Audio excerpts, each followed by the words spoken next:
Jidatnya ini ada bekas tonjokan, terus di lehernya ada bekas cakikan, terus di lengan kiri di urat nadi ada bekas tekanan, terus di paha sebelah kiri itu ada bekas lebam, kayak bekas dicubit apa gimana gitu.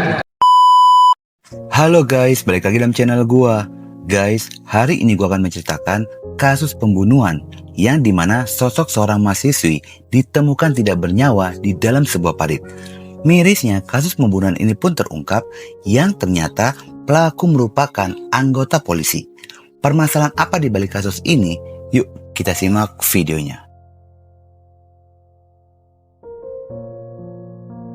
Kasus pembunuhan ini dibuka dari latar belakang korban itu sendiri. Korban ini merupakan seorang wanita muda bernama Faradila Amelia Nazwa, berusia 21 tahun, lahir di Probolinggo 15 April 2004, dan berdomisili di Dusun Taman, Desa Tiris, Kecamatan Tiris, Kabupaten Probolinggo. Faradila merupakan anak bungsu dari pasangan suami istri Haji Ramlan berusia 60 tahun dan Siti 52 tahun. Sedangkan kakak sulungnya bernama Yano berusia 36 tahun dan kakak keduanya yang bernama Husnawiyah berusia 34 tahun. Korban Faradila ini merupakan seorang mahasiswi Universitas Muhammadiyah Malang angkatan 2023 Fakultas Hukum semester 3. Sementara sosok Faradila sebagai pribadi yang tertutup namun penuh dengan kepedulian pada orang-orang sekitarannya. Selain di dalam keluarga, Faradila pun merupakan bendahara di dalam manajemen usaha keluarga. Namun, akhir hidup dari Faradila ini membuat luka mendalam bagi siapapun yang mengenalnya. Faradila ditemukan tidak bernyawa dalam sebuah parit atau saluran air. Kronologi dari penemuan ini pun terjadi pada hari Selasa tanggal 16 Desember 2025 pagi hari, yang berlokasi di Jalan Raya Purwosari, Pasuruan, Kecamatan Wonorejo, Kabupaten Pasuruan. Pada pagi itu, ada seorang petani bernama Rohim hendak memanen jagung di ladang. Rohim menghentikan laju mobilnya di sebuah jembatan kecil. Tanpa sengaja, Rohim melihat ada sosok wanita mengenakan helm berwarna pink tergeletak di dalam parit. Posisi korban wanita itu pada saat ditemukan, yakni kepala berada di bawah, sementara kakinya berada di atas, memakai jaket berwarna hitam dan celana kain berwarna krem. Melihat hal tersebut, Rohim segera membuat laporan ke kantor polisi setempat, dan polisi yang mendapatkan laporan segera datang ke lokasi. Dalam proses identifikasi polisi, ciri-ciri wanita yang ditemukan berusia 20 hingga 23 tahun, dan terdapat adanya tindikan pada pusarnya. Sementara mengenai lukanya, polisi tidak menemukan luka terbuka pada bagian tubuhnya. Pihak kepolisian segera melakukan evakuasi dan membawanya ke rumah sakit guna dilakukan pemeriksaan lebih lanjut. Pihak kepolisian belum bisa memastikan apakah korban ini merupakan korban laka lantas atau pembunuhan, dan polisi pun masih terus melakukan penyelidikan lebih dalam lagi. Sementara warga sekitaran yang ada di lokasi mengaku tidak mengenali sosok dari korban ini. Setibanya di rumah sakit, polisi pun segera melakukan pemeriksaan pada sidik jari korban. Dan setelah tubuh korban ini dibersihkan, barulah terlihat adanya luka memar pada kening, leher, paha, dan pergelangan tangan korban. Yang diduga kuat, luka-luka tersebut akibat genggaman atau cengkeraman tangan pelaku, yang diduga korban ini sempat melawan. Sementara hasil pemeriksaan sidik jari korban, terungkaplah identitas korban, yakni korban adalah Faradila Amelia Nazwa. Terungkapnya identitas korban ini menjadi langkah awal polisi guna mencari tahu latar belakang dari korban, dan polisi pun segera menghubungi keluarga korban dan memberitahukan tentang kabar duka tersebut, lalu meminta pada keluarga untuk segera datang ke rumah sakit memastikan kondisi korban. Ramlan selaku ayah dari korban mengutus Abdul dan Samsul, supir pribadi keluarga, untuk datang ke rumah sakit. lalu meminta tolong pada Agus Sulaiman selaku menantu sekaligus kakak ipar korban agar turut datang ke rumah sakit. 3 orang ini datang menggunakan kendaraan yang terpisah, sementara Agus merupakan anggota polisi berpangkat Bribka yang bertugas di Polsek Krucil, Satuan Propam, dan menikah dengan kakak korban yang bernama Husnawiyah. Saat ketiga korban ini tiba di rumah sakit, Bribka Agus mengenakan baju berwarna putih. Lalu Samsul sempat menanyakan noda merah pada baju Bribka Agus, yang dimana Bribka Agus ini mengaku noda merah pada bajunya akibat saus tumpah pada saat dirinya sedang makan cilok. Pada saat berada di rumah sakit, Bribka Agus ini didatangi anggota polisi dari Jatantras Polda Jatim, lalu membawa Bribka Agus pergi. Yang ternyata kedatangan anggota polisi itu untuk menangkap Bribka Agus yang diduga sebagai pelaku pembunuhan atas adik iparnya, Faradila. Penangkapan ini pun bukan tanpa alasan, yang dimana polisi telah menemukan beberapa kejanggalan pada kasus tersebut. Kejanggalan pertama adalah helm pink yang digunakan oleh korban di TKP. Helm pink yang digunakan oleh korban itu diketahui merupakan helm baru, sementara helm dan motor milik korban ditemukan di kosannya. Kejanggalan kedua berdasarkan rekaman CCTV di tempat kosannya korban. Korban ini dijemput oleh ojek online pada hari Selasa malam jam 20.14 menit. Sementara itu, dari CCTV di sekitaran tempat kejadian perkara, terlihatlah ada sebuah mobil Strada Triton double kabin milik terduga pelaku mondar-mandir di lokasi penemuan. Mobil Strada Triton double kabin itu milik Bribka Agus dibelikan oleh Ramlan mertuanya sekaligus ayah dari korban. Dengan adanya bukti itulah polisi segera melakukan penangkapan pada Bribka Agus. Fakta lain yang ditemukan yakni hubungan antara korban dan Bribka Agus serta istrinya, kakak korban, sudah lama tidak harmonis. Korban ini sering membantah dan melawan pada Bribka Agus dan kakaknya. Bribka Agus telah menikahi kakak korban selama 4 tahun lamanya, diawali pada tahun 2021. Pada saat menikah, Bribka Agus ini pun sudah berstatus duda setelah 3 kali pernikahannya gagal. Dan kini Husna istrinya sedang hamil. Selain itu, ada 2 dugaan motif pada pembunuhan ini, yakni asmara, cinta segitiga, dan harta warisan.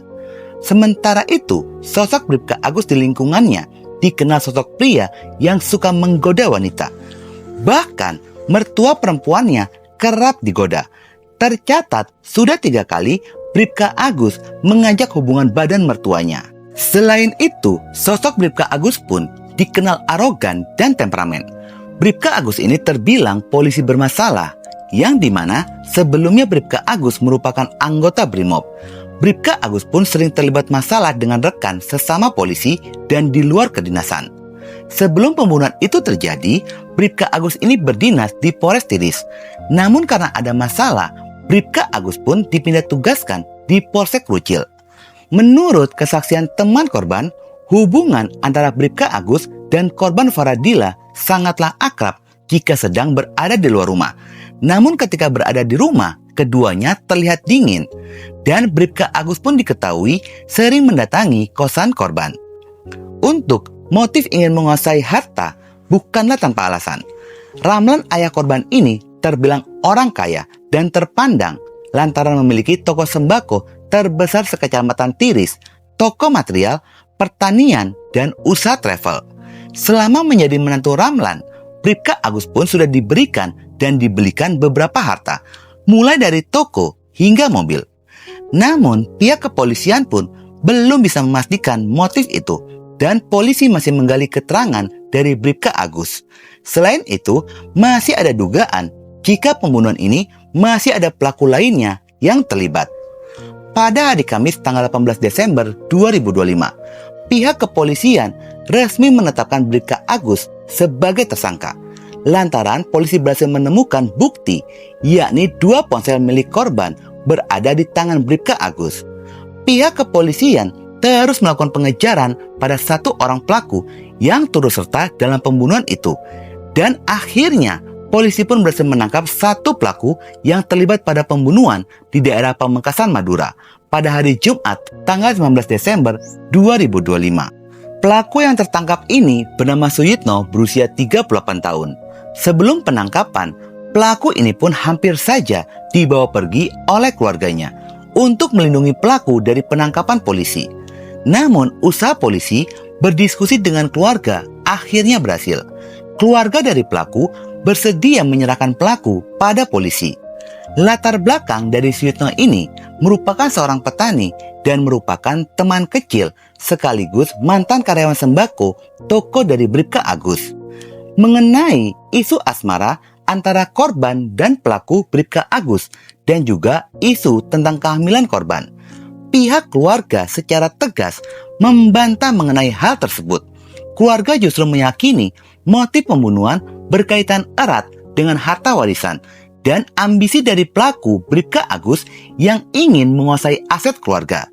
Dalam proses penyelidikan, untuk motif sebenarnya akhirnya terungkap. Jika pelaku Bribka Agus ini sengaja melakukan pembunuhan karena dilatar belakangi rasa sakit hati dan ingin menguasai harta milik korban. Pada tanggal 24 Desember 2025, kedua kakak kandung korban, yakni Yanu dan Husna, selaku istri dari Bribka Agus, memenuhi panggilan polisi, di mana keduanya datang didampingi kuasa hukumnya. Selain memenuhi panggilan polisi, kedua kakak korban ini menyerahkan bukti baru, yakni sebuah ponsel milik Husna, yang berisi rekaman CCTV yang ada di dalam rumah pelaku. Di mana dalam rekaman CCTV itu terlihatlah korban diikat kaki dan tangannya, lalu disekap oleh pelaku Bribka Agus. Pada saat disekap di rumah pelaku, Bribka Agus ini menyuruh Suyitno untuk menggali tanah di belakang rumah dengan tujuan untuk menguburkan korban Faradila hidup-hidup. Namun permintaan itu ditolak oleh Suyitno. Bribka Agus berdalih akan melindungi Suyitno dari jerat hukum, tetapi Suyitno tetap saja tidak mau melakukan perintah dari Bribka Agus. Sementara pihak kepolisian melakukan penggeledahan di rumah Bribka Agus dan polisi berhasil menemukan bukti baru, yakni tali dan lakban yang digunakan untuk mengikat tangan dan kaki korban serta menutup mulut korban. Pada kasus ini, Bribka Agus diduga telah melakukan pembunuhan berencana dan penodaan kepada korban selaku adik iparnya. Namun pihak kepolisian belum merinci karena masih menyelidiki secara mendalam. Di dalam proses interogasi polisi, pihak kepolisian pun mengalami kesulitan lantaran keterangan yang diberikan oleh Bribka Agus dan Suyitno ini saling bertentangan, dan polisi masih harus melakukan konfrontir keterangan kedua pelaku. Sementara itu, menurut Samsudin, kuasa hukum dari keluarga korban, menceritakan kronologi pembunuhan yang berawal Bribka Agus menjemput korban di Terminal Bayu Angga, Kota Probolinggo.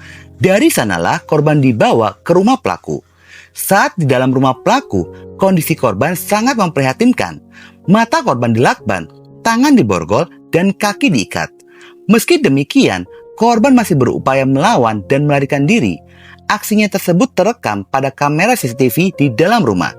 Di lokasi penyekapan itu, Bribka Agus sempat memerintahkan Suyitno untuk membunuh korban, namun perintah itu ditolak oleh Suyitno. Alasan pelaku Suyitno menolak karena takut ketahuan dan berbahaya. Setelah rencana awal gagal, Bribka Agus bersama Suyitno membawa korban ke arah Malang dan Kota Batu dengan mobil. Namun niat tersebut kembali urung karena kondisi di sejumlah lokasi dinilai terlalu ramai. Lalu korban ini dibawa ke Kecamatan Purwosari, Kabupaten Pasuruan.